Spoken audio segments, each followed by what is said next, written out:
পূৰ্বপুৰুষৰ ইতিহাস ধৰি ৰখা বটগছৰ তলত বিহু।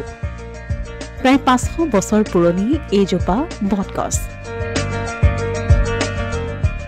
গছজোপাক বিহুৱান পিন্ধাই ধূপ চাকি বন্তি প্ৰজ্বলন কৰি সেৱা ল'লে ৰাইজে।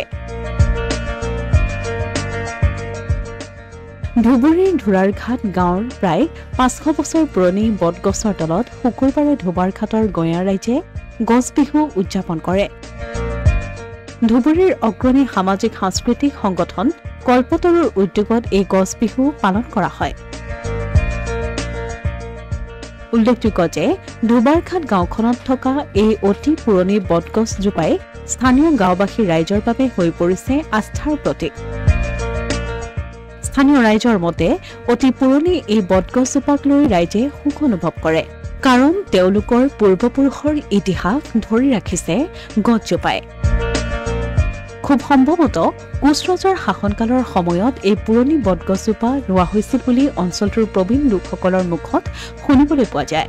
সেই হিচাপে অসমত আমি বিহুতো বহুত বিহু আছে, আমাৰ গৰু বিহুৰ পৰা আৰম্ভ কৰি চব বিহু আছে আৰু গছ বিহুও আছে, কিন্তু গছ বিহুটো সুপ্ত অৱস্থাত আছে। এতিয়া আমি এইটোক জাগ্ৰত কৰিব বিচাৰোঁ এই কাৰণে যে সমাজত এতিয়া আমাৰ চবতকৈ বেছি দৰকাৰ অক্সিজেনৰ পৰিৱেশৰ, আৰু এই পৰিৱেশ ৰক্ষাৰ কাৰণে প্ৰধানত প্ৰথম কামেই হ'ল আমাৰ বৃক্ষ ৰোপণ কৰা আৰু বৃক্ষবিলাকক সযতনে মানে ৰখা। আৰু কিন্তু সেইকাৰণে আমি এতিয়া য'ত য'ত ডাঙৰ ডাঙৰ গছ আছে সেই গছবিলাকক আমি আজি বিহুৱান দি পেলাই গছ বিহু উদযাপন কৰিবলৈ চেষ্টা কৰি আছোঁ। আমাৰ নামনি অসমত এইটোৱেই আমাৰ প্ৰথমবাৰ হৈ আছে। আপাৰ আসামত আমাৰ বকুল গগৈ, যাদৱ পায়েং সিহঁতে কৰি আছে 29 বছৰৰ পৰা, কিন্তু আমাৰ নামনি অসমত প্ৰথমবাৰ কৰি পাব্লিকক এইটোৱেই আমি এটা মেছেজ দিব বিচাৰোঁ যে আপোনালোকে সকলোৱে ওলাই আহক, সকলোৱে নিজা নিজা ঘৰত গছ বিহু পালন কৰক। নিজা নিজা ঘৰত যিটো গছ ডাঙৰ গছ সেই গছত গৈ পেলাই আজি সেৱা কৰক, কওক যে তুমি আৰু যুগ যুগ বাচি থাকা, আমাক সুস্থভাৱে বাচিবলৈ দিয়া, লগতে পৰিৱেশ তোমালোকে ধুনীয়াকৈ ৰাখা, এইটোৱেই আমাৰ মেইন মেছেজ। আৰু দ্বিতীয়তে চবকে কম, আজি যদি পাৰে এটাকৈ বৃক্ষৰোপণ কৰি দিয়ক। আজিৰ দিনটোত খুব ভাল দিন, আজিৰ দিনটো বৃক্ষ অনা হৈছে, আমিও বিতৰণ কৰিম এতিয়া। আজি গছ বিহু উপলক্ষে প্ৰথমতে আমাৰ পতাকা উত্তোলন হ'ল, তাৰপিছত আমি এই ডাঙৰ গছ 500-600 বছৰ পুৰণা এই গছডালত আমি বিহুৱান দি পেলাই সেৱা জনালোঁ। সেৱাজনে সকলোৱে মিলি সেৱা কৰিলোঁ, তেখেতক চবেই আমি মনৰ পৰাই শ্ৰদ্ধা ভক্তি জনালোঁ। ইয়াৰ পিছত আমাৰ ইয়াতে বৃক্ষৰোপণ কাৰ্যসূচী আছে, আৰু তাৰপিছত আমি বৃক্ষ ডিষ্ট্ৰিবিউটো কৰিম। ইয়াতে মানে থলুৱা মানুহৰ মাজত আমি কিছু গছপুলি লৈ আহিছোঁ, সেইবিলাক আমি এতিয়া ডিষ্ট্ৰিবিউট কৰিম। বিগত 29 বছৰে এই গছজোপাৰ তলতেই বিহু নাম গাই গছ বিহু পালন কৰি আহিছে ৰাইজসকলে।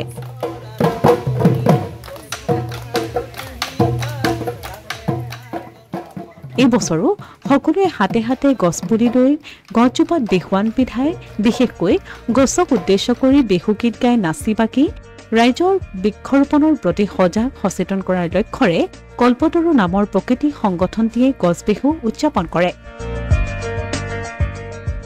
গছজোপাক বিহুৱান পিন্ধাই ধূপ চাকি বন্তি প্ৰজ্বলন কৰি ৰাইজে সেৱা লয়। কল্পতৰুৰ উদ্যোগত স্থানীয় ৰাইজৰ মাজত গছপুলিও বিতৰণ কৰা হয়। বিহু বুলি এটা যে বিহু অনুষ্ঠান আছে, সেই সম্পৰ্কে যে আমি আজি জানিব পাৰিলোঁ, তাৰ কাৰণে আমি নথৈ আনন্দিত হৈছোঁ।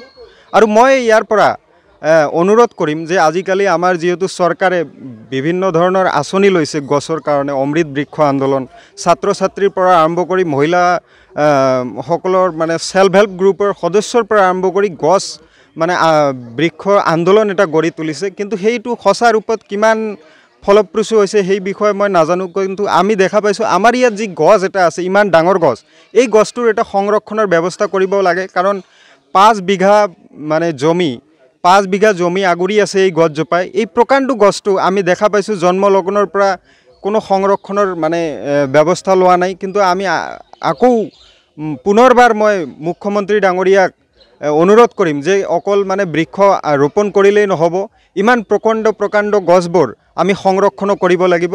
তাৰ কাৰণে মই ইয়াৰ জৰিয়তে মই অনুৰোধ কৰিছোঁ মুখ্যমন্ত্ৰী ডাঙৰীয়াই যাতে আমাৰ এই গছজোপাৰ সংৰক্ষণৰ কিবা এটা ব্যৱস্থা কৰে। তাৰ লগতে সকলোকে আজিৰ এই গছ বিহুৰ শুভেচ্ছা জনাইছোঁ। অসমীয়া প্ৰতিদিন ডিজিটেল সংবাদ ধুবুৰী।